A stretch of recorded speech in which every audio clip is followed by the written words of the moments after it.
हसीब खान साहब जनाबे मन उर्फ समझते गए गंदा अंडा take my name that's my brand.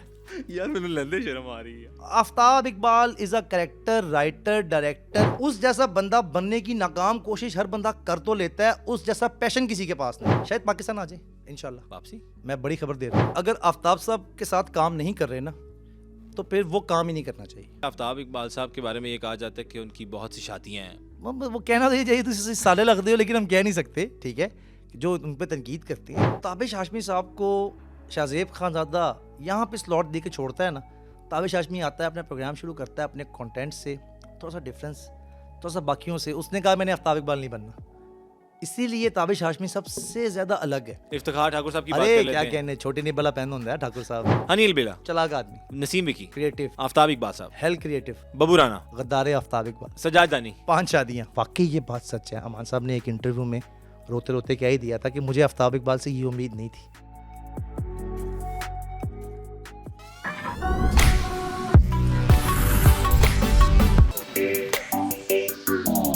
अस्सलाम वालेकुम जी, आप देख रहे हैं सुनो पॉडकास्ट और मैं हूं आपका होस्ट अब्दुल सदीक। और आज हमारे स्टूडियो में जो शख्स मौजूद हैं, जो हमारे सेलिब्रिटी मौजूद हैं, उनका तखल्लुस जो है वो है गंदा अंडा। अब आप अंदाज़ा लगाएं कि वो खुद कितने अच्छे हो सकते हैं। अब बात कर रहे हैं हम हसीब खान की। हसीब खान जो है एक डायरेक्टर भी रहे हैं, बहुत से प्रोग्राम लॉन्च किए, बहुत से प्रोग्राम्स की लॉन्चिंग में इनका एक अहम किरदार था। और जितने भी ये आप फनकार देख रहे हैं उनको दिखाने वाले और उनको स्क्रीन पे एक खूबसूरत तरीके से जो उनका अंदाज़ आता है, वो सब के पीछे जो है वो हसीब खान होते हैं। सर बहुत शुक्रिया आपके वक्त का। हसीब भाई, गंदा अंडा कैसे हैं आप? अल्हम्दुलिल्लाह, thank you very much sir, इतने अच्छे इंट्रोडक्शन के लिए और इतने बुरे इंट्रोडक्शन के लिए। हाँ जी, क्या जनाब। चल रहा है आजकल ज़िंदगी में और कैसे मामलात को देख रहे हैं आजकल? अल्लाह का करम चल रहा है, उसकी अता चल रही है और बहुत सारे क्रिएटिव दोस्तों का साथ चल रहा है। और आज जिस जगह पे मैं मौजूद हूँ कि अब्दुल हई भाई ने मुझे मदो किया है इंटरव्यू के लिए, सर तो यार इससे बड़ी ऑनर की और क्या बात हो सकती है कि मेरे जैसा आदमी जो बिल्कुल मुझे लगता है कि इस काबिल नहीं है कि वो किसी पॉडकास्ट में आके खुद इंटरव्यू दे सके, सर काबिल हैं तो क्यों नहीं? शायद ये नाम की बरकत है जो मैंने रखा। और उसके पीछे पूरी ये भी एक कहानी है। वो सुनेंगे हम आज। तो हम आप ज़रूर सवाल सुनेंगे। करेंगे या मैं खुद ही शुरू हो सर जाऊँ? मैं सवाल करूंगा। मुझे ये बताएं कि 18 साल एक बंदे के साथ काम किया जिनका नाम था आफ्ताब इकबाल साहब। अरे कमाल आदमी, कमाल आदमी माय मेंटोर। और मेंटोर भी हैं, और आपके ही नहीं बहुत से लोगों के मेंटोर हैं। और मैंने खुद उनसे बहुत कुछ सीखने की कोशिश की है, कुछ चीज़ें सीख ली, कुछ अभी हम उसी राह पे चले हुए हैं। बिल्कुल। मुझे ये बताएं कि इतना अरसा काम करने के बाद क्या अखज़ किया है? यार अखज़ क्या कर रहे हैं, एक डिसीजन लिया कि अगर आफ्ताब साहब के साथ काम नहीं कर रहे ना तो फिर वो काम ही नहीं करना चाहिए। आफ्ताब साहब जबकि इन पॉलिटिकल सटायर शोज से गायब हैं, गायब ही हैं, मुल्क से बाहर हैं तो ऑब्वियसली गायब हैं, he is not in the इस पे भी मार्केट। आएंगे। हाँ, तो उसके बाद ना उनके पाया इस्तकलाल तक कोई पहुंच नहीं सका। अब उन्हीं फॉर्मेट्स के अंदर जो आप देखते हैं ना शोज, किसी का भी मैं नाम लेके हिट नहीं करूँगा, उसमें होस्ट नहीं है, अच्छा, उसमें आर्टिस्ट रह गए हैं, आर्टिस्टों की जुगत रह गई है। जो कि मैं कहीं से भी ये नहीं कहता कि वो गैर मेयारी है या ऐसी कुछ बात है, वो आर्टिस्ट अपना काम बेस्ट कर रहे हैं। ठीक है। लेकिन वही काम जब एक राइटर करवाता है ना, क्योंकि जिसका नाम हम बार बार लेके, मेरा तो खैर वो यूएसपी है जिसका नाम आफ्ताब इकबाल है, बेशक। मेरा वो यूनिक सेलिंग पॉइंट है। मैंने अपना जितना भी कंटेंट है वो उन्हीं के नाम से बेचा। कोशिश ये थी कि मैं उसमें कोई ना कोई मैसेज दे सकूं। वो कहीं मैं दे सका, कहीं मैं तनकीद का निशाना बन गया, कहीं मेरा गेटअप मेरे नाम के मतलब आड़े आ गया, कहीं जाके मतलब डिफरेंसेस जो होते जाते हैं हैं, लोगों ठीक के, वो है। खैर है। आफ्ताब साहब के बारे में बात करते हुए यही कहूँगा कि वो अभी इस फॉर्मेट में नहीं है ना, तो बस एक आसान सी बात यह है कि अब आप उन शोज़ को खुद देखिएगा। मेरी जो ऑडियंस आपको देखती है सुनो के प्लेटफॉर्म से, वो ये फैसला खुद करें उन प्रोग्राम्स को देखने के बाद कि उसमें से होस्ट नहीं है, वो कॉमेडियंस, स्क्रिप्ट राइटर जो कि न्यू कमर्स हैं, ठीक है, वो अब क्या कर रहे हैं, वो अपने हिसाब से कॉमेडी को जनरेट स्टायर कर लिख रहे रहे हैं। हैं या जो भी सटायर- डबल मीनिंग बात कर रहे हैं या जो भी हम कहते सटायर हैं। लिखा नहीं जाता, ठीक है, स्टायर निकलता है। वो निकलता है, वो फिलबदी। फिलबदी है। बिल्कुल। आफ्ताब साहब उसकी ऑटो ट्यूनिंग बहुत अच्छी करते थे। आफ्ताब साहब कॉमेडियंस की अदा की हुई लाइंस के अंदर से जो एडिटोरियल सेंस है उसको ऐड करते हुए अपना सहाफ़ती करियर, अपना सहाफ़ती बैकग्राउंड, फिर वो एक राइटर हैं, वो एक कॉलमिस्ट हैं और वो बाइलिंगुअल हैं, ठीक है, वो उर्दू कॉलम भी लिखते हैं, इंग्लिश कॉलम भी लिखते हैं। बेशक। उनके दोनों कॉलम्स, एक हस्बे हाल है, सब जाके देख लें। एक उनका कॉलम शायद बहुत कम, क्योंकि अब हमारी डिजिटल की ऑडियंस माशाल्लाह बड़ी बड़ी मज़ेदार लोग देखते हैं काम। बकअप के नाम से एक कॉलम था, अच्छा वो आफ्ताब साहब का कॉलम है। अच्छा वो एक पूरी सीरीज़ है, वो आप जाके ज़रूर देखिए, पढ़िए। इतना ज़्यादा चीज़ों को लेके चल के फिर उनको पॉलिटिकल अंदाज में उसी कॉमेडी को सियासी कॉमेडी की है उस बंदे ने। इन्हीं जुगतों को, जो आम जुगत है की तरह मुंह में जिवें लकड़ दी बांदर होता है, ये जुगत है, इसमें इस्लाह नहीं है। ठीक है ठीक है, इसके ऊपर आपके इतराज़ात आ जाते हैं कि मुंह पे आप जुगत क्यों कर रहे हैं, इस पे ऊपर मतलब मजहबी अल्लाह की रेफरेंसेस आ जाते हैं। हाँ अल्लाह जी, की बनाई हुई शक्ल है। आफ्ताब साहब के आप कंटेंट देखें, स्टार्टिंग पे 1-2 प्रोग्राम या 4-5-10 एपिसोड्स में ये हुआ होगा, उसके बाद अंदाज चेंज हो गया। फिर आफ्ताब साहब के अंदर ना, सॉरी मेरी बात लंबी तो नहीं हो रही, नहीं नहीं, आप करेंगे। एक होता है बुलशिट डिटेक्टर। ठीक है, ये हमारे यहाँ इसका कॉन्सेप्ट नहीं है, अच्छा हॉलीवुड में है। ठीक है। हॉलीवुड में किसी डायरेक्टर के काम को ना बाद में दिखाया जाता है, उस बंदे से उसे कहते हैं यार इसमें से बुलशिट्स निकाल दो। बुलशिट्स वो हैं जो डायरेक्टर ने मार दी, चवल मार दी, मैं और आप काम करेंगे, हमारे अंदाज में वो बेस्ट होगा। ठीक है। उसके अंदर से गलतियां पकड़ने के लिए, जिस तरह आपके यहाँ पे एडिटोरियल कमेटीज कभी हुआ करती थी चैनल्स में, जी जी अब तो नहीं है, जी। वो नहीं है। आफ्ताब साहब बुलशिट डिटेक्टर बहुत अच्छे हैं, अपने काम में से अपनी गलती पकड़ लेते हैं। अपनी हाँ, और किसी की जरूरत नहीं है कि वो कह दे सर एक ही गल तुम क्यों कटा रहे हो, आज तक किसी ने तो नहीं कहा। ठीक है, कटवा देते हैं कटवा देते हैं। अपना प्रोग्राम वो बंदा एडिट खुद करता है। Still? अपना प्रोग्राम एडिट करना, 4-5 घंटे की टाइमलाइन पे खपना, वैसे कहना आसान है, 36 मिनट देखना बहुत आसान है। मुझे ये बताएं कि मैं देखता हूँ अक्सर आपकी शख्सियत बड़ी खूबसूरत है, आप माशाल्लाह वैसे भी इंसान भी बड़े खूबसूरत हैं। मुझे ये बताएं आपके बटन खुले रहते, कोई जिम शिम ज्वाइन की? नहीं यार, जिम शिम कोई ज्वाइन नहीं की। बेसिकली ना, मैं हूँ एक बाइपोलर पेशेंट, था किसी दौर में। अब ये बाइपोलरिज्म बहुत आम है, वो डिप्रेशन, अच्छा, एंजाइटी। ये क्या होता है जी? ये ज़रा लोगों को भी एक्सप्लेन कर देना, ताकि लोगों जी, को बाइपोलर का नहीं अंदाजा इसमें होगा। कुछ लोग जिनको पता है ना, मेरा ख्याल से मेरी मखसूस ऑडियंस जिसको पता है उसको पता होना चाहिए। बाकी ये कोई इतनी अच्छी चीज़ नहीं है, कोई ऐसी अच्छी बीमारी नहीं है जिसको हम प्रमोट करें। नहीं नहीं, just इसका ये- सहारा कई लोग ले लेते हैं। मैं बहुत एग्रेसिव था, बहुत वाइल्ड था, बहुत ज़्यादा मैं मतलब ना जाहिल था, ठीक है, चीज़ों को लेके, क्योंकि मैंने ना ज़िंदगी में बादशाहत बहुत देखी है। मैंने बादशाह के साथ काम किया, मैं उस बादशाह का वज़ीर ख़ास था हम्म, जिसका नाम आफ्ताब इकबाल है। मुझे ना लोगों को एम्पायर बनाने में टाइम लगता है, मुझे एक बनी बनाई एम्पायर का ना कस्टोडियन बना दिया गया, उसके ऊपर मेरे पर ट्रस्ट करते हुए आफ्ताब साहब ने। अच्छा मेरी ग्रूमिंग, मेरा ख्याल से मेरी बाप ने मेरी शख्सियत में इतना ज़्यादा किरदार अदा नहीं किया होगा जितना आफ्ताब इकबाल साहब ने किया। क्या बात। ठीक है, वो ना फिर उस टाइम पे जाके जब उनके साथ काम नहीं किया, एक बड़ा मतलब मुश्किल सा गुड बाय उनके साथ करना पड़ा, मुझे छोड़ना पड़ा। उस्ताद आदमी है, मैं उनसे लड़ तो सकता ही नहीं, मेरी औकात ही नहीं है। जहाँ मैं उनको नहीं मना पा रहा था, मैंने माजत कर ली। उसके बाद जब मैंने देखा ना यार, मुझे सर्व किसको करना है, मुझे आफ्ताब इकबाल कुछ के कोई बगैर, मिला? हाँ कोई उस्ताद मिला उसके बाद? यार, उस्ताद कोई नहीं मिला। फिर दोस्त मिले, बहुत अच्छे दोस्त मिले हैं। अभी मैं मेरी पॉडकास्ट में अगर मैं उमर आदिल साहब का नाम ना लूँ, डॉक्टर उमर आदिल, जिनको मैं कहता हूँ अ वॉकिंग इंसाइक्लोपीडिया, वो बंदा मतलब उसका एक अपना लेवल है। ठीक है, अब मतलब हम डॉक्टर उमर आदिल के साथ मैं क्वेश्चन शेयर नहीं करता रिकॉर्डिंग से पहले। क्या एक बात। होता है ना कि इंटरव्यूज में आप आपस ये में मैं मित लेते बातचीत हैं, करूंगा हाँ। जी, ये मैं इस तरह तो पूछूंगा। मैं उन पे बाद में आऊँगा डॉक्टर साहब पे। ठीक है। आफ्ताब भाई का मसला ये हुआ, मेरे वो भाई भी हैं आफ्ताब साहब, फिर वो मुझे ना पिछले 2-3 दिन पहले, मैंने मेरी औकात से बाहर ही हो गया मैं, मुझे उन्होंने अपना दोस्त कह दिया कि मेरे दोस्तों में जो मुझे छोड़ के गए और जिनके साथ स्टिल मुझे आज तक मतलब प्यार है, जो मेरे दोस्त हैं, 18 साल। सर नासिर चन्योटी, आगा माजिद और हसीब खान। बड़ी मेरे लिए बहुत क्रेडिट की बात है कि आफ्ताब साहब मुझे अपना दोस्त कह रहे हैं। फिर उसके बाद मेरे लिए एक और क्रेडिट की हालांकि बात, उनका दोस्त बनना मैं कहता मुश्किल हूँ काम है। सर मैं मतलब मेरी तो औकात ही नहीं है वो, ठीक है, उनके मुंह से शायद सरजद हो गया है फिक्रा, लेकिन मैं उन साम के रख लिया कि मैं तो क्या कभी ज़िंदगी च ना शॉर्ट्स चलावांगा तुसी अपने। कितने भी जाके कह सकते हो कि मैं आफ्ताब इकबाल साहब मेरे दोस्त हैं। सर हम बेच सकते हैं अपने आप को, you know, he is my friend. ठीक है, तो ये है आसिफ खान है। ये अल्लाह ने इज्जत दी थी, मुझे लगता है मैंने यही कमाया। फिर आते हैं जी उमर आदिल साहब पे। उमर आदिल साहब बहुत सारे दोस्तों को समझ नहीं आते स्टार्टिंग पे, किस उनके तरह से मिजाज समझ का, उनका मिजाज और है, उनके साथ काम करना उसमें उनको जी हजूरी नहीं चाहिए, लेकिन उनका एक अपना स्टेट ऑफ माइंड है। वो कहीं जाते हैं तो वो ऐसा बोलते हैं कि हमारे होस्ट इतने नाकस होते हैं, वो उनके साथ संग फंसाए ना तो फिर कहीं जाके उनको अपनी होस्टिंग के लाले पड़ जाते हैं कि गलत एड्डा जगह पंगा ले लिया। हाँ एड्डा कॉम्पिटेंट आदमी है जो मिट्टी कर देता। अब उमर आदिल साहब का मसला क्या है, नूर जहाँ के ऊपर चैप्टर्स भी हैं, ठीक है, फिर अपनी पॉलिटिकल सोसाइटी जितने भी उन्होंने मतलब 32 क्लासें की हुई हैं, वो कहते हैं जी मैं 32 क्लासा पढ़े आया, उन्होंने हमको डिग्रीज PhD वगैरह की ये वो एक्स्ट्रास की हुई हैं, ठीक है। अब इतना बड़ा काबिल आदमी, उसको हैंडल करने बहुत मुश्किल है।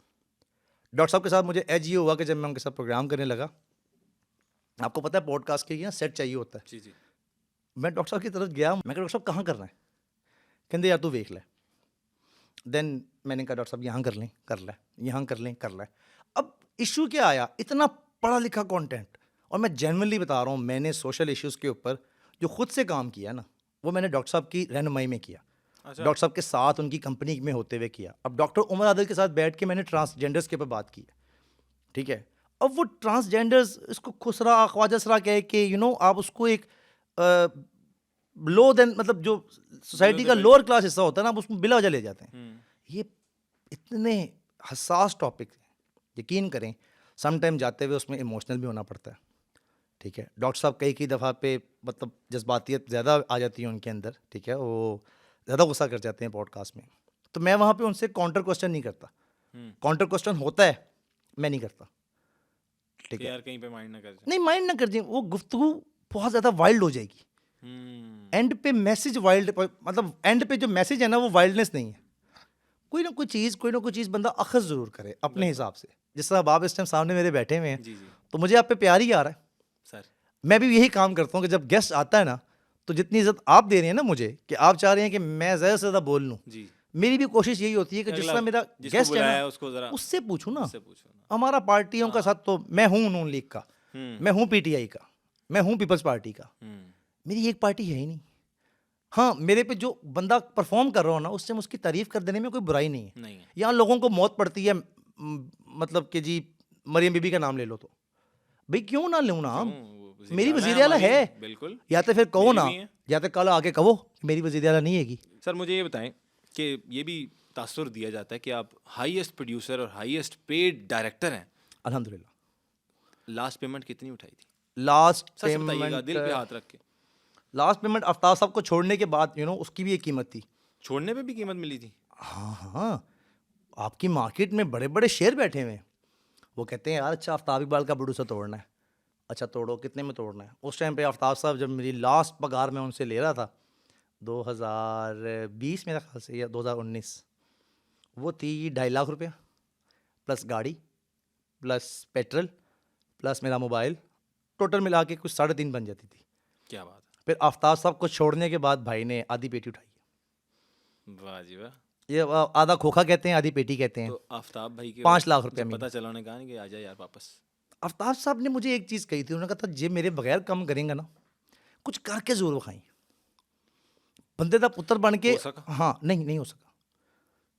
मैं जेन्युइनली कह रहा हूँ, मैं कन्फेशन दे रहा हूँ, नहीं हो सका। क्यों, उसके लिए मैं बताता हूँ। आफ्ताब साहब एक कैफियत का नाम है।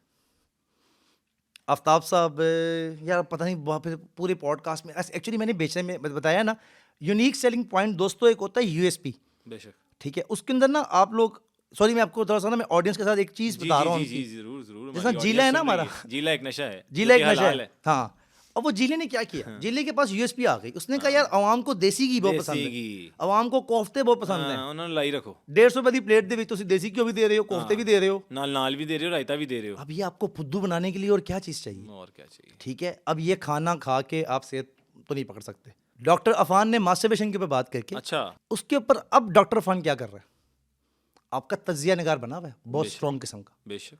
आपके पास यूनिक सेलिंग पॉइंट हो, आप कुछ भी बेच सकते हो। मेरा unique selling point was Aftab Iqbal. अजीब खान साहब, आपने इतने प्रोग्राम्स किए हुए हैं और देखे भी हैं अपने टीवी स्क्रीन्स पर। अगर मैं लिस्ट की बात करूं तो खबर यार था, मजाक रात था, देशबुक था, होशियारियां था, मस्तियां था, और भी बहुत से इस तरह के प्रोग्राम्स हमने देखते रहे हैं। इन प्रोग्राम्स में क्या ऐसी खास थी? चीज़ें तो सारी सेम थी, फिर ये इतने टीवी चैनल्स ने कॉपी क्यों करना शुरू कर दिया इसी फॉर्मेट को? अब मेरी बदनसीबी देखिए कि जिस प्रोग्राम में मैंने आफ्ताब इकबाल साहब के बगैर काम किया, उसका आपने नाम तक नहीं लिया। ये नहीं कि आपसे कोई मैं शिकवा कर रहा हूँ, आप ज़बरदस्त की बात कर रहे हैं। ज़बरदस्त की बात कर रहा हूँ। ज़बरदस्त का नाम आपको इसलिए नहीं नहीं, याद, मेरे वाकई मेरे माइंड में नहीं था, मुझे अब आपसे याद आया कि आपने किया हुआ है। जी। अब वो नियो टीवी एक ऐसा अदारा है जिसको उसके मालिक भी मेरा ख्याल से रात को घर आके नहीं देखता। वो चैनल लोगों की एक्सेस में नहीं है। मैंने आफ्ताब साहब के बगैर उस चैनल पे कुश्ती लड़ी जो कि रजिस्टर्ड ही नहीं है। उस चैनल को नंबर 10 से नंबर 3-4 तक लाना एक प्रोग्राम के थ्रू आप कर सकते हो, लेकिन वो 11 से 12 की स्लॉट है, ठीक है। उससे पहले की जो स्लॉट्स हैं ना, 8 से 9 का चल रहा है, 9 से 10 का चल रहा है, 10 से 11 का चल रहा है। शाहजेब खानज़ादा की जब प्रोग्राम एंड होता है ना, और स्टार्टिंग प्रोग्राम की जो स्लॉट होती है 11:05, उस पे जब हमारे होस्ट आते हैं किसी भी चैनल के, अब जियो का नाम लिया है तो चलिए उन्हीं का नाम ले लेते हैं जो ताबिश हाशमी भाई हैं। अब जब ताबिश हाशमी साहब को शाहजेब खानज़ादा यहाँ पे स्लॉट दे के छोड़ता है ना, ताबिश हाशमी आता है, अपना प्रोग्राम शुरू करता है अपने कंटेंट से थोड़ा सा डिफरेंस, थोड़ा सा बाकियों से। उसने कहा मैंने आफ्ताब इकबाल नहीं बनना, इसीलिए ताबिश हाशमी सबसे ज़्यादा अलग है। बाकी जितने भी प्रोग्रामों के आपने नाम लिए हैं ना, वो कॉपी थे।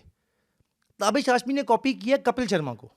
अब कपिल के लेवल का शो आप यहाँ कर नहीं सकते, वो ताबिश भाई ने मेरे से अच्छा एक्सप्लेन कर दिया हुआ है। बता दिया था उन्होंने, ठीक है। आपके यहाँ बजट ही नहीं है, बेशक सही ठीक है। अब आप बजट से आपको खुद ही याद आ गया होगा महीने की। हमारे यहाँ रिस्क कोई नहीं लेता, जियो ने बहरहाल वो रिस्क लिया, और मैं इसमें जियो को भी मतलब क्रेडिट दूंगा। सही कह रहे हैं। रेटिंग ताबिश की आनी है आपको। अच्छा, उसकी वजह क्या है? आप भी एज अ डायरेक्टर अगर देखूं, जी जी, एज अ प्रोड्यूसर भी अगर देखूं, लोग क्या देखना चाहते हैं?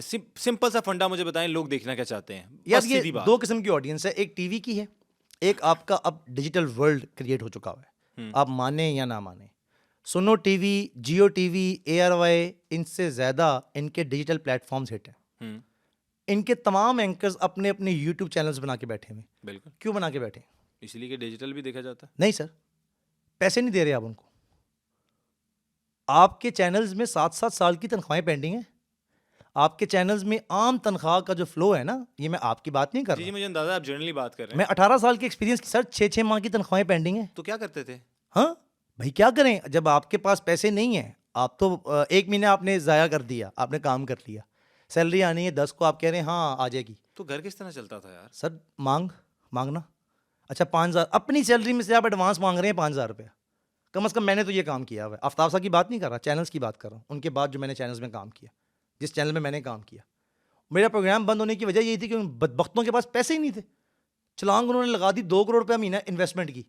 हायर उन्होंने क्या किया, Honey Albela, the most highly paid comedian in your Pakistan industry. I am repeating my word, Honey Albela इस time the most highly paid person, the most highly paid comedian Honey Albela sahab, ठीक है। इसके पीछे ना जाएं कि हनी अलबेला में ऐसे कौन से सुरखाब के पर लगे हुए हैं। हनी अलबेला टैलेंटेड है, ठीक है। हनी अलबेला ब्लेस्ड है, हनी अलबेला पे अल्लाह का करम है, अल्लाह का करम, बात ही है। ठीक है। मैं उसके नाकदीन में से एक हूँ। मैं उसे ये कहता हूँ, मेरे साथ उसका मतलब समटाइम आर्गूमेंट हो जाता है इस बात पे। मैं कहता हूँ मुज़ाकरात में क्या कर रहे हो आप? लोगों को 3 मिनट नहीं मिलते on air watch time. Political satire shows में कम से कम आप लोगों को 10-15 मिनट मिल जाते थे। टोटल आर्टिस्टों की बात कर रहा हूँ सर, वहाँ 3 आर्टिस्ट बैठे हुए हैं, सरदार कमाल, सखावत नाज, हनी अलबेला। अब ये नहीं कि मैंने इनके नाम लेने में जानबूझ के ऊपर नीचे कर दिया, पहले मैंने हनी का जिक्र कर दिया तो बाद मैंने दोबारा रिपीट में किसी का जिक्र कर दिया। इन तीनों में से नंबर 1 कौन है मुझे नहीं पता, ऑडियंस फैसला कर रही है। इन तीनों की बारी कितनी आ रही है आप देखते हैं मुज़ाकरात? जी जी सर, 3 या 4 लाइनें, इतने तो नहीं आ रहे हैं, ठीक है। उसमें से आप क्या मतलब, फिर वो पे कर रहे हैं चैनल वाले, चैनल को नंबर्स आ रहे हैं। मैंने आपको बताया ना 3 चैनल्स हैं। दुनिया टीवी है, पीर मंगल बुध की स्लॉट उसकी है। अच्छा, आप जो मर्जी कर लें, पीर मंगल बुध मुज़ाकरात ही मुज़ाकरात है। वासे भाई जब उसमें थे, वो प्रोग्राम वासे भाई के साथ नंबर 1 था। दुनिया टीवी ने बहुत अच्छी मूव चली है। वो जो अपने इमरान हाशमी नहीं, वो हैं वैसे ही वैसे मुझे वो मेरा जो जिगर है इमरान अशरफ भाई, मैं मतलब फ़ैन भी हूँ, फॉलोअर भी हूँ उनका। और वो बंदा बहुत डेडिकेटेड है, वो इतनी इज्जत दे रहा है, इतनी इज्जत दे रहे हैं अपने गेस्ट को, अल्लाह उनको ज़िंदगी दे। उन्होंने फॉर्मेट ही चेंज कर दिया। उन्होंने भी ये साबित कर दिया कि वो अकेला शो कर सकता है। नमक हराम आपको नहीं कह रहा, लगते हैं वैसे आप लेकिन अब वो इमरान अशरफ ने क्या अच्छा उस ड्रामे में परफॉर्म किया, क्या बात है आप, ठीक है। अब वो दुनिया टीवी को एज है ना, नमक हराम के 6 मिलियन के व्यूज हैं, उसमें से 1.5 मिलियन 1 मिलियन महीने में वो इमरान अशरफ कैप्चर करके मुज़ाकरात में ले आता है। सर यूएसपी हमेशा वही बात है, वही बात स्टार्ट वाली की, यूएसपी बड़ी जरूरी होती है। होस्ट है ही नहीं वो सवाल जिस अब मैं और आप हैं, हमें एक अच्छा प्लेटफॉर्म दे दें। हाँ जी, 30 मिनट का शो निकालना कोई मुश्किल बात नहीं है, 15 मिनट की तो तालियां ही हैं। हर गलत तो ताली ही सर, हर गलत ताली होती नहीं। अच्छा, इंसर्शंस का क्या किरदार होता है शो में? इन शोज में हाँ, और इसके बाद इंसर्शंस के साथ साथ साउंड इफेक्ट जो कुड़िंग पड़ंग यिंग रुंग, ये एक ये ही है यार। टीवी में नहीं यूज होते, डिजिटल में ज्यादा यूज हो रहे हैं। हाँ। कुछ प्रोग्राम जो नहीं, आपने वो नाम टीवी में भी लिया, यूज हाँ होते हो हैं रहे हैं। और म्यूजिक के साथ। वो एयरवाई का एक शो है, मुझे नाम नहीं आता डेन- उसका, वो पता नहीं क्या, हरून समथिंग एंकर का नाम है, मैंने उसको लॉन्च किया था, लेकिन वो मतलब प्रोग्राम इतना मजे का नहीं है। बैंग्स यूज करते हैं, होशियारियाँ। होशियारियाँ, हाँ होशियारियाँ। मैंने मतलब जब उनको लॉन्च किया था तब उसके प्रोग्राम का नाम कुछ और था, ठीक है। यूट्यूब पे लॉन्चिंग की थी। वो भी आफ्ताब साहब से मोहब्बत जब मेरी ख़त्म हुई थी ना, जब थोड़ी देर के लिए दागे मुफारकत आया था, तो फिर क्या करते, तुसी मतलब हर पत्ता आजमा के देख लिया। मरता क्या ना करता, काम तो करना था ना, सरवाइव तो करना था भाई। मेरे भी बच्चे हैं, पेट मुझे भी लगा हुआ है। वफा एक तरफ, नमक हलाली एक तरफ, सर्वाइवल बहुत बड़ा। हम लोगों का मसला क्या है, लो मिडिल क्लास का सर्वाइवल। कितना भूखा रह लें, एक हद से ज़्यादा नहीं रहना भूखा यार, ठीक है, फिर काम ही करना तो करें। फिर वो क्या हुआ, कंपटीशन बनता गया बनता गया बनता गया, एंड पे जहाँ मज़ा नहीं आया वहाँ छोड़ दिया। इसी बात पे आते हैं कि आपने, जिस तरह मैंने पहले जिक्र किया कि सेम वही फॉर्मेट हर चैनल ने उठाया। हाँ, समा हो गया, दुनिया हो गया, जियो हो गया, मतलब सब ने किया। उसकी क्या खास वजह थी? सबको आफ्ताब एक बहुत बड़ा नंबर चाहिए, वो नहीं, चलो मिला नहीं मिला, नहीं मिला। ठीक है। और उसके बाद आफ्ताब इकबाल साहब ने भी पहले शोज करते थे चैनल्स के लिए, फिर अपनी प्रोडक्शन और अपनी पूरी टीम बना के उन्होंने अपनी ऐप पर एपिसोड पे गेम आ गई। जी ठीक है, उस टाइम भी आप साथ थे, मैं साथ था। तो उस टाइम पे ये क्या एक फॉर्मेट था और इसके पीछे क्या पॉलिसी और माइंड था जो उन्हें इस नहज पे ले आया कि उन्होंने कहा जी मैं 30 एपिसोड करूंगा मंथ की, या जितने भी 16 करूंगा, 30 करूंगा, जितने भी फिगर आपको बेहतर पता होगा, तो वो मैं इसको पूरे को आप सेल करूंगा, मैं एक सीरीज जी ठीक है। बेचूंगा। इसके पीछे क्या लॉजिक थी? अब इसके पीछे लॉजिक कोई नहीं थी, इसके पीछे वही बात आ जाती है कि मैं और आप नौकरी करते हैं, ठीक है, सम टाइम आपको अपनी ज़ात के नफ़ी जाके भी नौकरी करनी पड़ती है। आफ्ताब साहब का मसला ये है कि वो बेलगाम घोड़े हैं, उनको लगामें नहीं डाल सकते आप, चाहे वो चैनल हो जाए, चाहे वो कुछ हो जाए, starting from Jio, then Express, then उन्होंने अपना चैनल लॉन्च किया, डिफरेंट चीज़ें हुई, लगाम डालना मुश्किल है। वो फिर उन्होंने देखा कि जो चीज़ सबसे ज़्यादा मैटर करती है वो है अपना प्रोडक्शन हाउस, ठीक है, आज़ादी से काम, इंस्टेड कि वो किसी की स्टूडियो में जाएं। अब मसला यही है कि हर क्रिएटिव आदमी की ना एक कीमत होती है, उसकी कीमत आज़ादी है, उसकी कीमत वो जो नेचर से प्यार है, जैसे हम लोग कहते हैं पागलपना, कि यार जंगलों चो रहिंदा है, ठीक है, माँ बेदियाँ रोड रहिंदा है, फार्म हाउस रहिंदा है, कल्ला रहिंदा है, फिर दीगर इल्ज़ामात भी उन पर लोग लगा देते हैं। वो क्रिएटिव आदमी है, वो अपनी मर्ज़ी से सोते हैं, अपनी मर्ज़ी से उठते हैं। उन्होंने अपना प्राइवेट प्रोडक्शन हाउस बना लिया। अब उसमें जाके वो किसी के नौकर नहीं, वो किसी को फ्रीलांस चीज़ बना के दे रहे हैं। डिमांड एंड सप्लाई का मसला है, जहाँ डिमांड भाई क्लाइंट ये कह रहा है मुझे ये जो चाहिए, बायर है वो दे, अल्लाह खैर सल्ला, ठीक है, दैट्स इट। और ये अच्छा फॉर्मेट था, बहुत अच्छा फॉर्मेट था। देशबुक क्या फॉर्मेट था? फेसबुक फॉर्मेट ये हुआ कि एक चैनल का प्रेसिडेंट एक साबका प्रोग्राम का होस्ट भी था, तो उनको भी यही लगा। अब मसला ये है ना कि यार लोग गुस्सा कर जाते हैं, पता नहीं, फिर उसमें हमें भी, मुझे भी बड़ा मसला होता है, लोग मुझे भी अवॉइड करते हैं। हर काम हर बंदे के करने का है नहीं।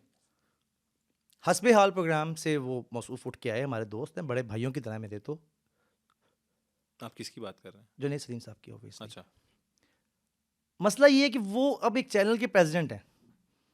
उस प्रोग्राम की मेकिंग मुझे नहीं पता, मुझे ये बात करनी चाहिए, मतलब एथिकली ये सही है कि नहीं है। उसमें सम टाइम तो होस्ट होता ही नहीं है सेट पे। हसीब भाई ये क्या कह रहे हैं, मुझे ये बताएं कि भाई भाई क्या हो गया, होस्ट के बगैर? आपको गोता तो नहीं आ गया? नहीं, गोता नहीं आया मुझे, होस्ट के बगैर कैसे हो सकता है शो? मेरी जान हो जाता है, वो सत्य कैसे हो जामा। जाता है सर, हाय हर घर मेरे- मान लीजिए इधर ही। अच्छा ना मनो, हाय सत्य जामा। उन जुगत मैंने आई है, मैं करनी नहीं है, माशाल्लाह, क्या कहने, रेडीमेड बगला होता है। उन गल पता की है, अब सीन ये है, अब ये जो जुगत का अंग है, ये हमारे दोस्तों के साथ काम करके क्या आ गया, चाहे फिकी हो, खैर ठीक है, सर सीन ये है कि अब ना प्रोडक्शन का दौर है। अब ये भी दोबारा लोग कहेंगे यार आफ्ताब नामा बहुत करता है, ये भजन के बनाए हुए कुली हैं, सर करी भी जानते हो नाल नाल तुसी। की करिए फिर भजन, और कोई गल हैगी नहीं। हसीब खान साहब जनाबे मन उर्फ समझते गए गंदा अंडा, take my name, that's my brand. यार मैंने लंदे शर्म आ रही है। दर हकीकत ये इसके पीछे स्टोरी क्या है हसीब खान साहब के, गंदा अंडा ही क्यों, क्या डिफरेंट था, क्या पीछे क्या लॉजिक क्या है? मंटो को पढ़ा आपने कभी? वो बहुत ही मुनासिब सा, मैं करूँ शो ही मारूँ, नहीं पढ़ा तो कोशिश कीजिएगा, ठंडा गोश्त वगैरह मतलब आम चीज़ें हैं, ठीक है, जरूर पढ़िएगा। अच्छा, मुश्ताक अहमद यूसुफी साहब को जानते हैं आप? उनकी कोट्स तो डेफिनेटली आपने, ठीक है। उनके वो मतलब बड़े अच्छे मजाक के फिक्रे लिखते थे। अब गंदा अंडा बेसिकली सादत हसन मंटो के अफसाने और मुश्ताक अहमद यूसुफी की जो तहरीरें हैं उनका एक चेहरा है जो मैंने डिजिटल मीडिया पे आके अपने आप को ही गंदा अंडा बना लिया। मैं माशरे का वो चेहरा हूँ, वो कड़वा सच हूँ जो कि प्यूक आउट, जब हम प्यूक करते हैं, जब आप किसी को देख लें, अपनी मेंटालिटी देखें लोगों की, आपके चैनल के ऊपर अगर आपका प्रोग्राम अच्छा जा रहा होगा या आपको अगर व्यूज़ आ गए हैं, उसके ऊपर तनकीद किए बगैर हमारी रूहों को सुकून नहीं मिलना। वो कोई कह देगा एक ही है गंजा जिया बकवास जिया आदमी है, ओके आई एम बकवास आदमी, but I try to do it, I try to perform, I did और आई डिडंट, ये आप लोगों ने डिसाइड करना है। लेकिन उसमें भी सब लोग मेरे जो देखने वाले हैं उनके अंदर, सबके अंदर जजमेंटल पावर नहीं होगी। कोई बंदा बुढ़ी ना लड़के जो मेरा प्रोग्राम देख रहे हैं वो उसका मसला है, या अपने बॉस से झाड़ खा के मेरा क्लिप उसके सामने आ गया है, वो अपने कथारसिस मेरे पे कर रहा है। फिर मेरी फील्ड के लोग बहुत ज़्यादा हैं, मैं इस फील्ड से हूँ basically. I started my career as a tea boy with Aftab Iqbal, ठीक है। अब मेरा टी बॉय से लेके एग्जेक्टिव प्रोड्यूसर, डायरेक्टर, पाकिस्तान का हाईली पेड बंदा इन पॉलिटिकल सटायर शोज़ के अंदर, ये मेरे 18 साल का सफ़र है। इसमें मेरे बहुत सारे कंपेनियंस, मेरे बहुत सारे दोस्त, बहुत सारे लोगों के साथ नाचाकियाँ हुई हुई हैं, कहीं सही थी कहीं गलत थी, लेकिन हो गई।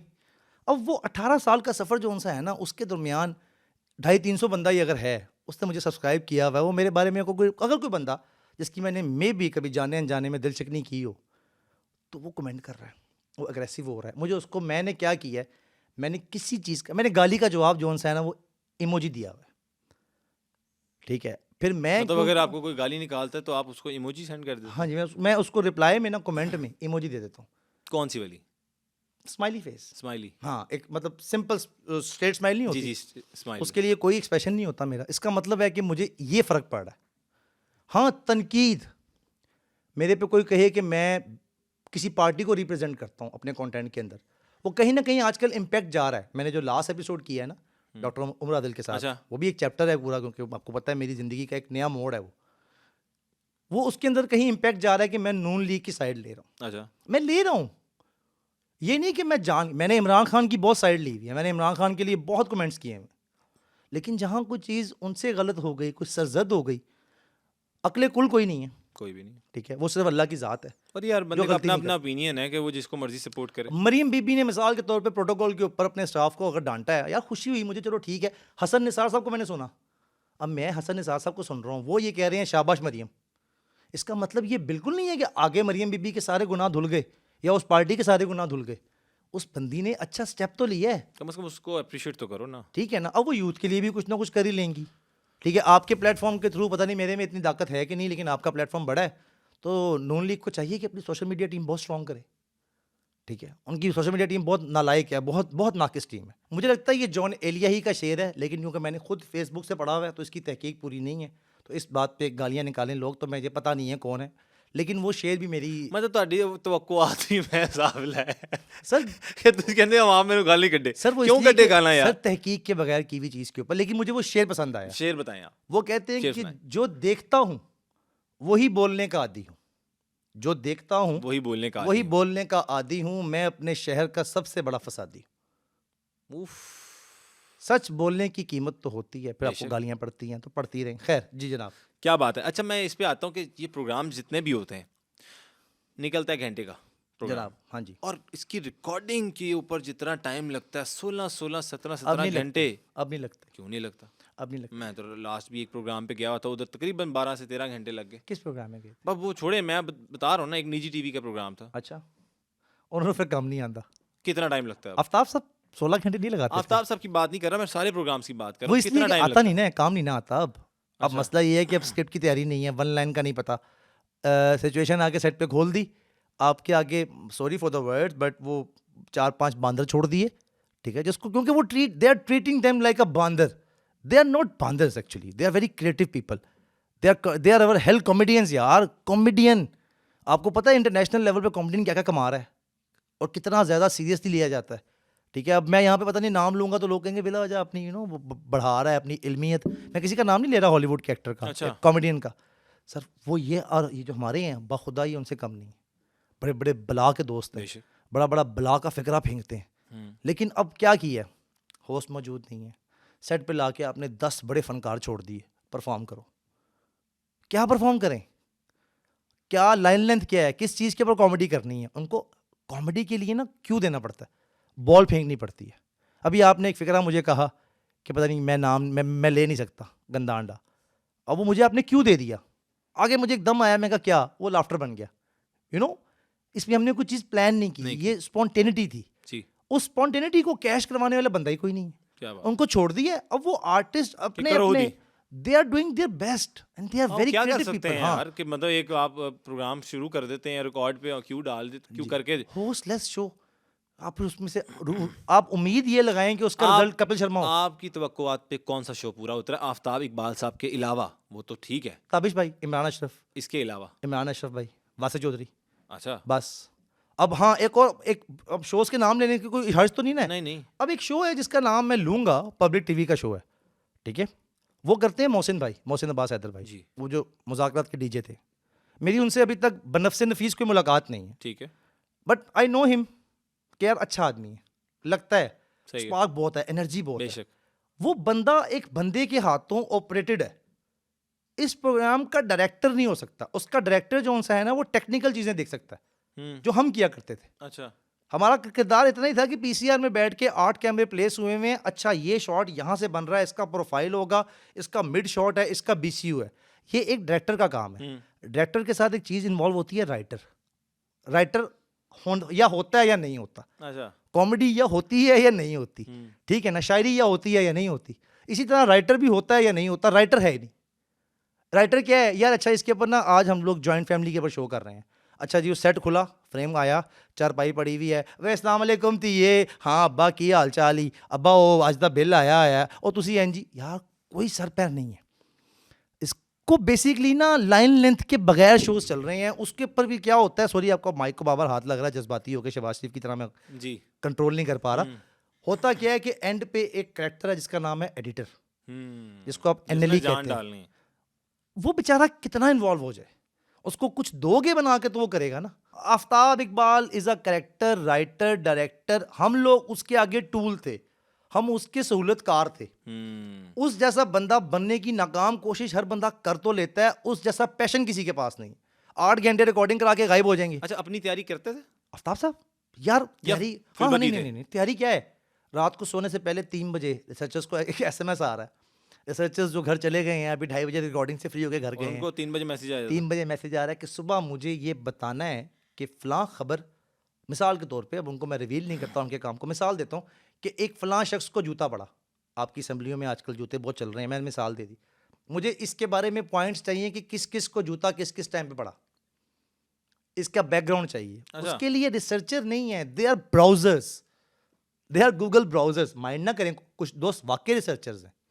हमारा एक रिसर्चर है बड़ा अच्छा, अब्दुर्रहमान अमजद, अबू बकर, मैंने इनके नाम इसलिए ले लिए हैं, इन्होंने मेरे साथ काम बड़ा किया है, दे आर एक्चुअल रिसर्चर्स। अच्छा, अब प्रोग्राम में क्या हो गया, आपने कोई चीज़ करनी है, मेरा इंटरव्यू करना है, आपने अपने दोस्त को कह दिया यार हसीब भाई के बारे में बताना कौन है, क्या है ये? गंदा अंडा की है, हाँ, वो ब्राउज कर लेगा, रिसर्च नहीं नहीं करेगा। करेगा, पॉइंटर दे देगा ज़्यादा से ज़्यादा। Research is a very serious department जो अनफॉर्चुनेटली अब नहीं अच्छा, है। घर से आप कैसे थे, सेटल थे शुरू से या सपोर्ट थी घर की? यार नहीं, बिल्कुल नहीं, मैंने मतलब घर से ऐसे सेटल थे कि अल्हम्दुलिल्लाह जो पहली नौकरी की थी वो मैट्रिक में की थी, और वो पहली नौकरी ये थी कि मैं लोडिंग का काम करता था।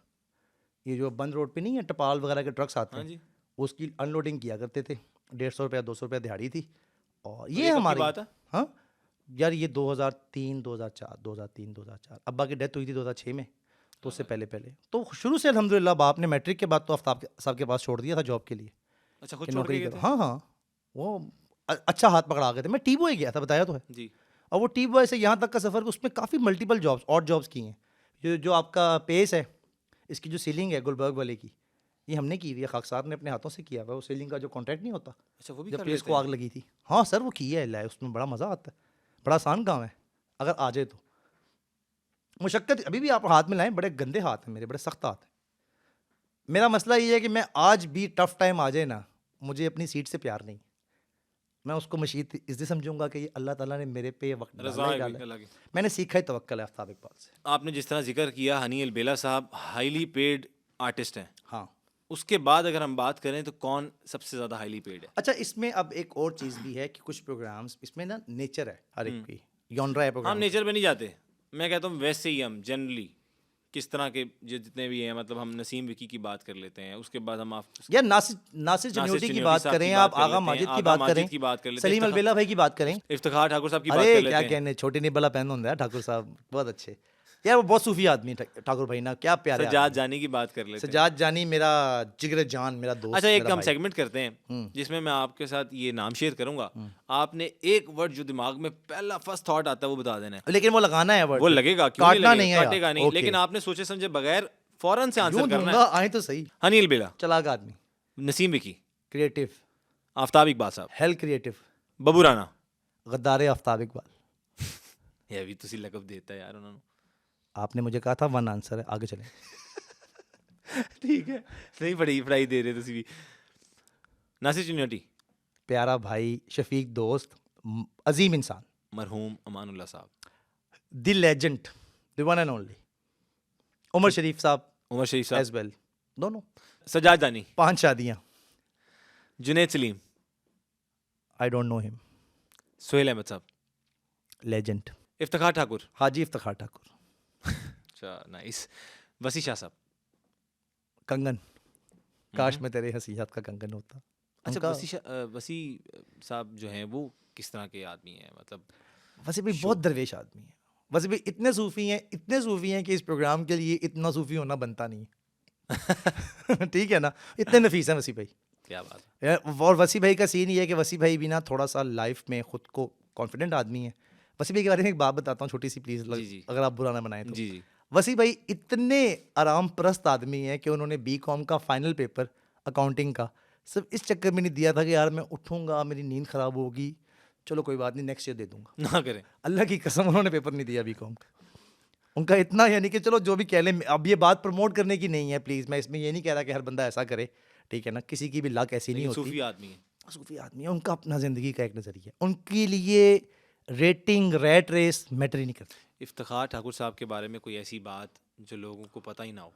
इफ्तिखार ठाकुर ज़िंदगी में मुझे लगता है कोई ऐसा बड़ा काम करके जाएगा। मेरा भाई, मेरे बहुत अजीम दोस्त हैं, मैं उनसे इतना कुछ सीखता हूँ मोहब्बत कि कैसे करनी है। कई मामलात में ओबियसली इंसान चालाकियाँ करता है, जिसे हम चालाकियाँ कहते हैं, लेकिन ठीक है वो हर एक की ज़िंदगी में होती हैं। लेकिन ठाकुर साहब ना कोई बड़ा काम कर रहे हैं या करने की कोशिश कर रहे हैं यार, वो इतने ज़्यादा मामलात कर रहे हैं लोगों के साथ, वो इतना प्यार कर रहे हैं। क्या वजह है? ग्रास रूट लेवल, जहाँ से वो खुद उठा है ना। अब मेरा मतलब वही मिसाल है, इन लोगों को मैंने ज़िंदगी में ना मिसालें सेट किया हुआ है। मैं लोगों के लिए आसानियाँ करता हूँ, मेरे अपने लिए आसानियाँ हुई जा रही हैं। मैं डॉलर्स में कमाई जा रहा हूँ, मुझे नहीं समझ आ रही, यकीन करें मेरे जो कंपेटिटर हैं वो मुझसे बड़ा अच्छा काम कर रहे हैं।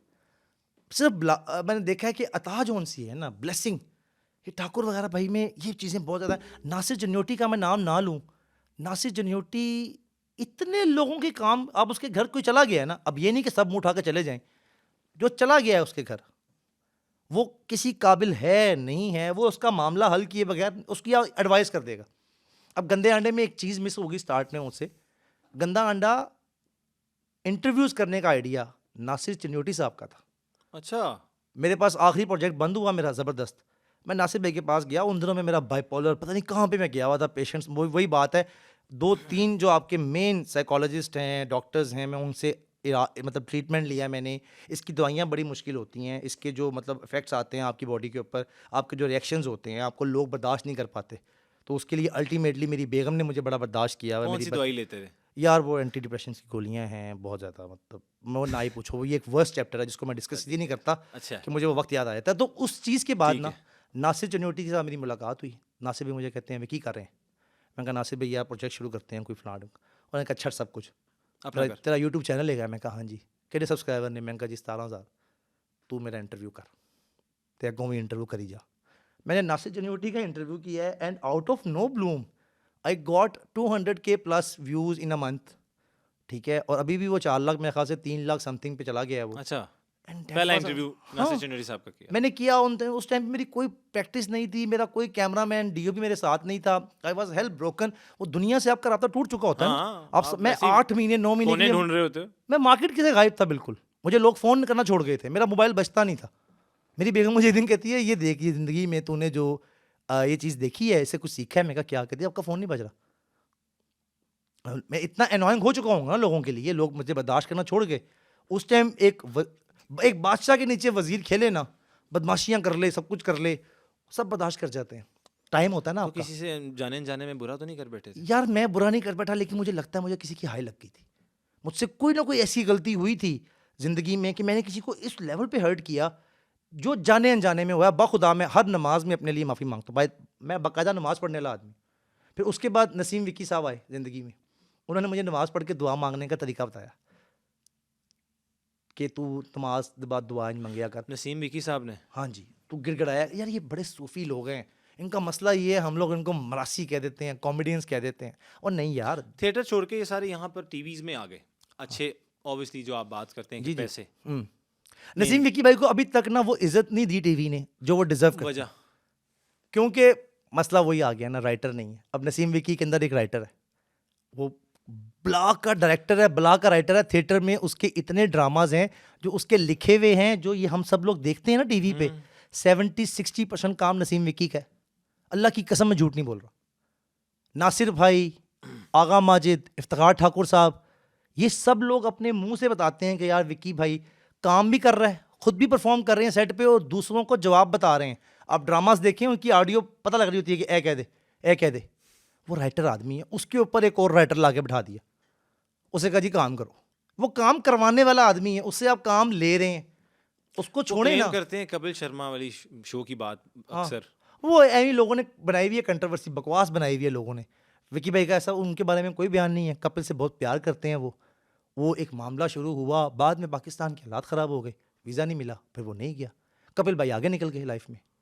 फिर ऐसा ही होता है, जब आप आगे निकल जाते हैं ना, आपके स्टार्टिंग के साथ जो पहला प्लान में लोग होते हैं। किसी चैनल में देखिएगा, किसी चैनल के, पता नहीं अब आप लोग ये बात ऑनर करेंगे या नहीं करेंगे, किसी चैनल की लॉन्चिंग टीम 6 महीने बाद चेंज हो जाती है, उनको रिप्लेस कर दिया जाता है। इसके पीछे क्या वजूहात हैं ये बताना मेरा फ़र्ज़ नहीं है, वो मैं नहीं बताऊंगा। चलो, चैनल्स की अपनी अपनी पॉलिसीज़ होती हैं, वो सब जानते हैं ना। उनके सामने चैनल खड़ा हुआ होता है, एकदम CEO चेंज हो जाएगा, एकदम टेक्निकल हेड चेंज हो जाएगा, कोई वजूहात होती हैं, ठीक है ना। अब हमारा मसला ये है कि हम लोग क्रिएटिव आदमी की ना एक कीमत होती है, हम वो कीमत अदा करने को तैयार नहीं है, वहाँ पे हमारी अनाएँ आ जाती हैं जनाब। अच्छा, बब्बू राणा साहब दुबई से आए। हाय आ गया, अब मैं क्या करूँ, वापस भिजवा दूँ? क्या सीन है? वो फिर बाद में इंटरव्यूज देने यार लगे। लोगों को नहीं सूट करता, ठीक है, लोग छोड़ के आ जाते हैं। आर्टिस्टों का मसला ये है। अच्छा, ये मुझे नहीं समझ आती।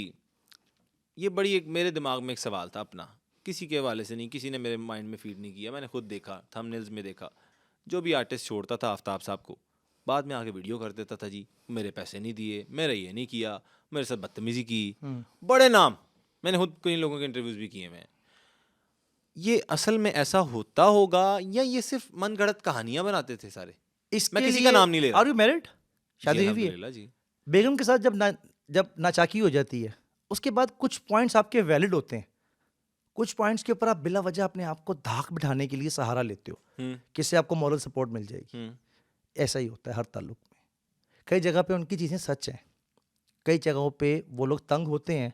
अब देखें, आर्टिस्ट का ना एक मिजाज है, आप उसको कैद नहीं कर सकते। मैं इसलिए ये बात कर रहा हूँ कि मैं खुद अब इनके साथ रह रहे कि एक आर्टिस्ट तबीयत हो गई हुई है कि मैं सम टाइम अपने दोस्तों से मिलने के लिए रात को 3 बजे जाता हूँ। 3 बजे is not a good time. आपके हाँ शरीफ आदमी की तरफ 3 बजे जाना अच्छा नहीं समझा जाता, लेकिन मेरे दोस्त शायद शरीफ ही नहीं है, ठीक है। अब उनकी हमारे मिजाज है ना, हम सेटल्ड हो गए हुए हैं, हम वहाँ पे कन्विंस्ड हैं। अब उनको उठा के एक मुल्क दायरे गैर में लेके उनको जाना पड़ गया। उस टाइम वो इनकार भी नहीं कर सके क्योंकि पैसे इतने अच्छे थे। जो बंदा यहाँ पे 10 लाख ले रहा है, वो स्ट्रेट अवे 20 लाख पे आ गया। मिसाल दे रहा हूँ, किसी का नाम नहीं ले रहा। Double of the salary man, it's a jump. मैं आपको कहूँगा ना, आप कहेंगे मैं दुबई क्या, मुझे आप अफगानिस्तान ले जाएं। नहीं, हालांकि तड्डर का मुंडा जाके अफगानिस्तान ज़्यादा खुश रहता है। नहीं, अफगानिस्तान नहीं। इसीलिए मैंने इनकार कर दिया ना। ठीक है ना। तो अब मसला ये है कि उस टाइम पे सूट करता है दोस्तों को, बाद में दोस्तों को नहीं सूट करता तो वो आ जाते हैं वापस। इसमें किसी के लिए कोई बुराई ही नहीं है। जहाँ जिसको सूट करे। हाँ, मेरे साथ इन लोगों की ना रफाकत बहुत ज़्यादा है। अच्छा, ये मैंने इसलिए इसको गद्दार आफ्ताब इकबाल कह दिया था बब्बू राणे को। अच्छा हसीब साहब, मुझे ये बताएं कि आफ्ताब इकबाल साहब के बारे में ये कहा जाता है कि उनकी बहुत सी शादियाँ हैं, बड़े बड़े, हम लोग ये देखते हैं, सुनने में आता है इस तरह की तनकीद। कौन कहता है? बड़े लोग इंटरव्यूज में और इस तरह सोशल मीडिया पे भी। तो ये क्या सीन है, कितने की शादी? आपका मसला ये है कि आप शादी अफोर्ड नहीं कर सकते, ठीक है। शादी करना बुरी बात नहीं है। क्यों बुरी बात है? मैं वही कह रहा हूँ। हाँ, तो 4 की इजाजत शादी करना बुरी बात नहीं है। हाँ, तो लोग क्यों इस तरह, मैं कह रहा हूँ आफ्ताब इकबाल सब 4 करें 6 करें, आपको क्या मसला? वो कहना तो ये चाहिए, तो साले लगते हो, लेकिन हम कह नहीं सकते, ठीक है। जो उन पे तनकीद करते हैं। बहरहाल मुझे ऐसा कुछ पता नहीं है, मैंने कभी अपनी आंखों से कुछ देखा नहीं है। शायद आप मुझे मौलवी समझ रहे हैं, मैं कभी निकाह ख्वां टाइप लगता हूँगा, लेकिन मैं हूँ नहीं। अच्छा जी। ठीक है, हाँ, नहीं तेरे की कुड़ी कह रही होंगी कि मेरा निकाह करा दे, मेरे मियाँ उन्होंने दसी हैं, लेकिन नहीं, मैं वैसा नहीं हूँ बिल्कुल भी। और ये मेरा ख्याल से ये हर एक का ना पर्सनल है। हाँ, मैं अपना वही कह रहा हूँ। अब्दुल्ला भाई, मैं मतलब इसमें चाहूँ तो मैं डिस्कस कुछ कर लूँ, लेकिन मुझे कुछ ऐसा पता नहीं है। ठीक है। एक कामयाब आदमी है यार, जो उन्हें ब्याह 3 नहीं करने थे, 4 मैं जायज़ करने हैं तो नहीं। 4 करें, वो हाँ। करें, उनकी मर्ज़ी। निकाह कर रहे हैं ना, गलत काम तो नहीं कर रहे ना। सर मैं एक छोटा सा अभी यूट्यूबर हूँ, मुझे डेली दिन में 2 दफ़ा लोग कहते हैं कि हमें आपसे प्यार हो गया, मुझे आपकी स्क्रीन देख के आपसे इश्क हो गया। वो मेरा गेटअप ऐसा है, लोग समझते हैं कि मैं वैसा ही वाइल्ड सा एक एक आर्टिस्ट है जो मुझसे मिलता है, लेकिन उनको ये नहीं पता मेरे नाज़रीन को मुझे शुगर है। ठीक है, तो मेरा ऐसा कोई स्कोर नहीं है लाइफ में, मैं शादी नहीं कर सकता शायद दूसरी, या मेरी औकात नहीं है अभी, मेरी इश्क हुआ बसात कभी नहीं। हसीब भाई? इश्क यार ऐसे हुए हैं शहजादे कि उस टाइम पे लगा था, ये जो मैं बताया ना मैं बाइपोलर हो गया था, हाँ जी। ये उसी का शाखसाना है। जब जॉब पे था, एग्जीक्यूटिव प्रोड्यूसर डायरेक्टर था, तो इश्क भी था, शादी भी हो जानी थी। जब जॉब गई उसके बाद वो भी गई। इश्क मतलब नाकाम हो गया? अरे ब्लॉग पे डाल दिया, अरे मतलब पता नहीं क्या क्या। मैंने जाके जब जॉब खत्म हुई, मैं निकाह की बात करने घर चला गया उस दोस्त के। जॉब खत्म होने के बाद? हाँ, कि यार मैं कहा चलो शादी कर लेते हैं। मतलब वेले हो ही गए हैं, क्या ही कर ली? वो आजकल एक बहुत बड़ा कॉन्सेप्ट है ना। और तो वो मैं ना जॉब चली गई, तो कहते हैं कि आप ना शादी करें, बच्चे पैदा करें, रिस्क आपका बढ़ रिस्क जाता है। बढ़ेगा। हाँ, तो मैंने कहा शायद रिस्क खुल जाएगा। वो सीन ये हुआ कि मैं निकाह का पूछने गया और उसकी वालदा ने स्ट्रेट अवे कह दिया कि 10 मरले का घर बना लो। हम्म। वो गलत नहीं थी आंटी, अल्लाह हाँ, उनको जिंदगी उन्होंने दे। अपनी बेटी का सोचा। ना ठीक वो है। मेरी दोस्त जिससे मुझे इश्क था अब है? नहीं। क्यों? अब वो बेगम इश्क से तो हो कहते हैं क़यामत रहता है, जिससे वो बेशक वो से शादी हो या ना इश्क हो। एक ही होता है, लोग बदलते रहते हैं। ये मेरे उस्ताद मोहतरम खलीलुर रहमान कमर साहब, ये उनका फ़िक्र है। ठीक है, और क्या कहा, इश्क कर बैठे, इन्ना लिल्लाहि व इन्ना इलैहि राजिऊन। ओह ठीक है, तो हो। खैर अब मैं वापस मूड चेंज करता क्या हूँ। बात है। अच्छा, इस पे आ जाते हैं हम। अमानुल्लाह साहब कैसे आदमी थे? यार अमान काम किया साहब, उनके साथ? उफ, बहुत ज़्यादा। अमान साहब के साथ खबरनाक में यू नो वो दौर था जब अमान साहब ने लिटरली आफ्ताब साहब के साथ कंधे से कंधा मिलाया, और ये जोड़ी ऐसी खिली। ठीक है, अमान साहब को ना रिस्पेक्ट साथ करते थे बड़ी आफ्ताब साहब?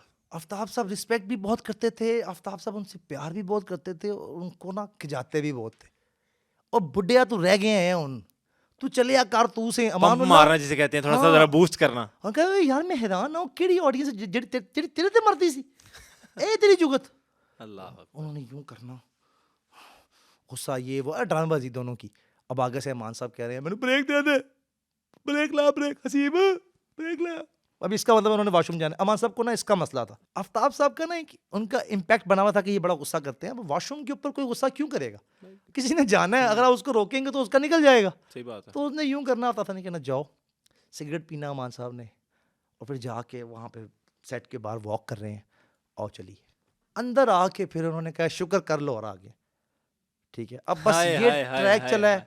इसके ऊपर अच्छा, ये फिर डायलॉग भी बड़ा कमाल था जी जी कि शुक्र जी कर लो और आगे। शुक्र कर लो और आ गए हैं, वरना तेरे वर्गा बंदा उकाड़े कैरम बोर्ड किराए ते देंदा सी।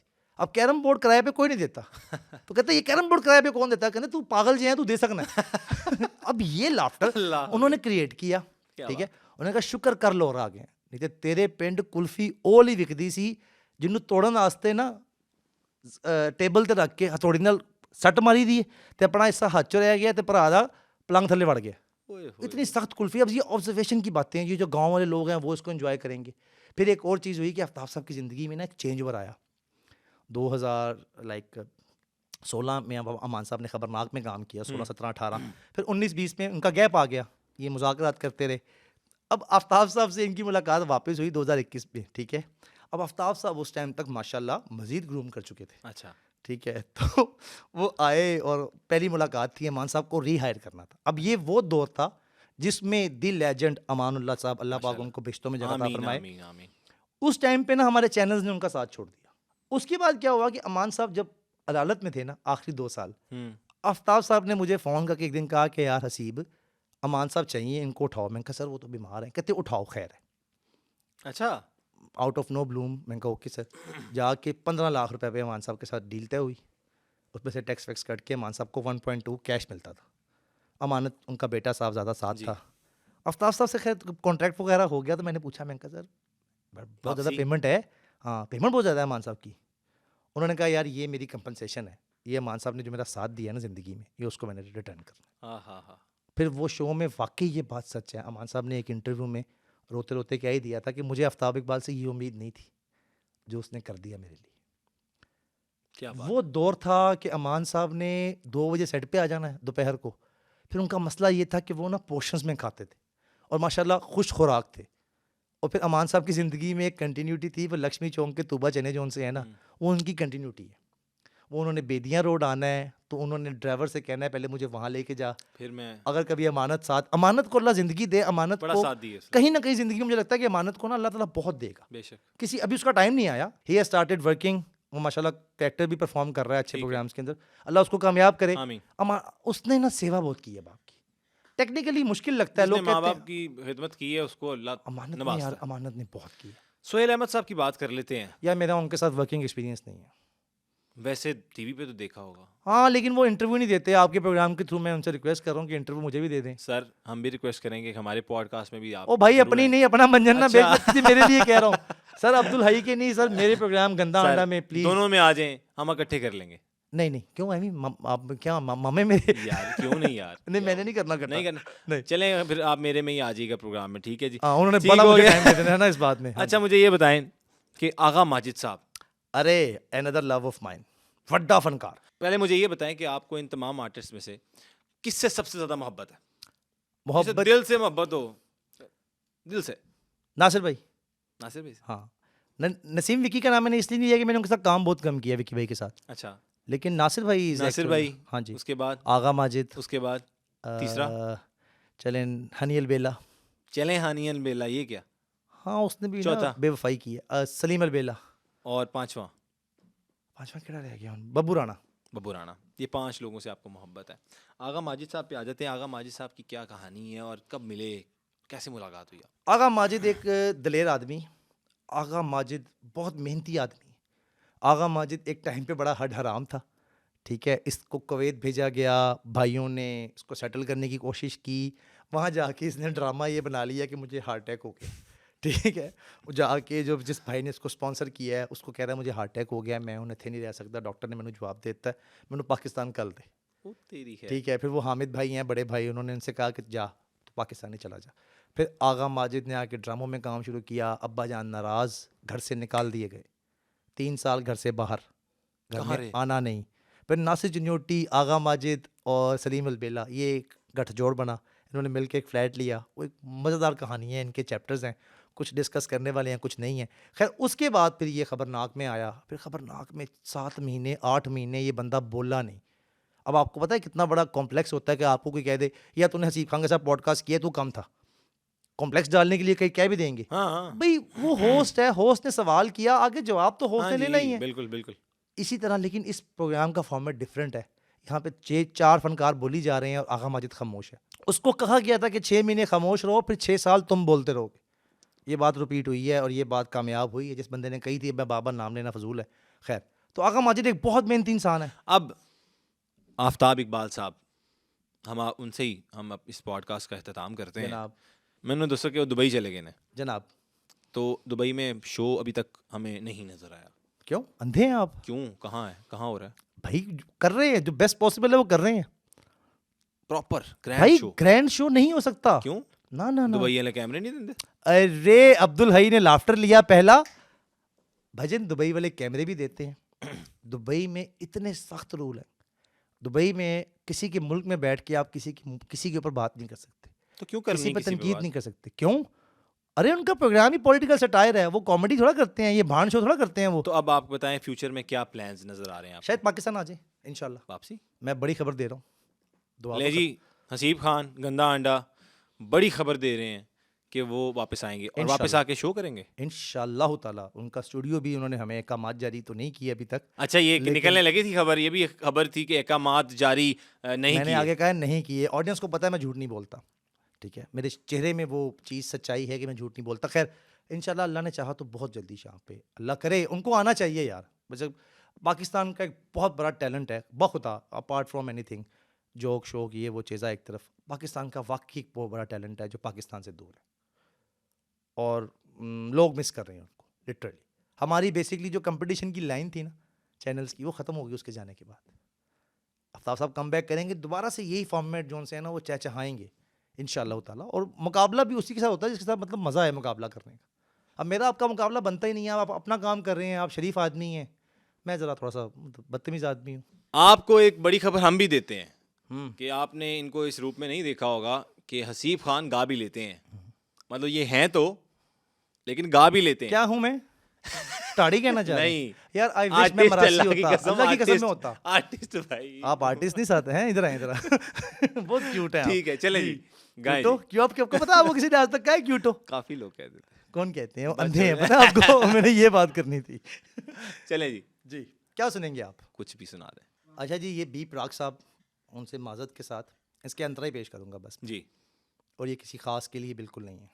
प्यार मेरे नू तू वे मजाक समझ के बैठे, मैं सब समझ दिया, तू जवाक समझ के बैठे, तू फक्त नहीं देंदा मैनू अजकल दो पल दा, तेनू पता नहीं शायद इश्क विच इंज नहीं चलदा। ये आपके लिए। मैनू तू जुती थले रखने, और बाहर जाके उसने मुझे छोड़ दिया, उसने धोखा दिया, तो आगे वो कहता है जानी लोकां अगे बनना बेचारा, वे तू मैनू छड़ जाना, गल्लां तेरियां तो लगदा ए यारा, गल्लां तेरियां तो लगदा ए यारा। बहुत खूब हसीब भाई, बहुत शुक्रिया आपके वक्त का। इसी के साथ हम इस पॉडकास्ट का इख्तिताम करते हैं। देखते रहें सुनो पॉडकास्ट और अपने होस्ट को दीजिए इजाज़त। अपना ख्याल रखिए। अल्लाह हाफ़िज़ नासिर।